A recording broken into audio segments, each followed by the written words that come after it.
հնարավոր է հասնել գազի գնի իջեցման օրինակ։ Նայեք, ես չեմ կարող հիմա խոստանալ, որ դա կանեմ, բայց ես կարող եմ ասել, որ այո, հնարավոր է։ Հնարավոր է բանակցել, հնարավոր է ցույց տալ, որ սա փոխշահավետ է։ Մեր օրինակ այդ գազի գինը այժմ պահելու հիմնական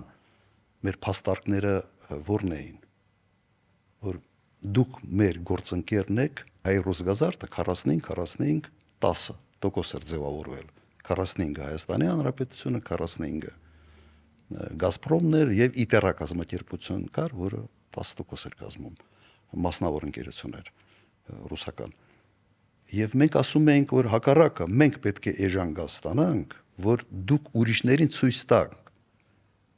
որ ձեր մուտքը մեր այդ բիզնեսի մեջ որոշակի դիվիդենդներ է տալիս Հայաստանի Հանրապետությանը։ Բայց այս բանը արձանագրենք էլի, որ գազի գնի իջեցման շուրջ բանակցություններ հնարավոր է։ Այդ կարծրացած չէ, իսկապես հնարավոր է հասնել։ Հնարավոր է։ Այն գները, որով մենք գնում ենք սպառազինություն Ռուսաստանում, այդպիսի գներ ոչ միտը չկա։ Ես չեմ կարող հիմա այդ գների մասին խոսալ, բայց այն ինչի շուրջ մենք պայմանավորվում ենք, ասեմ այսօրվա ասենց հայացքով եթե նայես, կարող է ֆանտաստիկայի ժանրից լինի։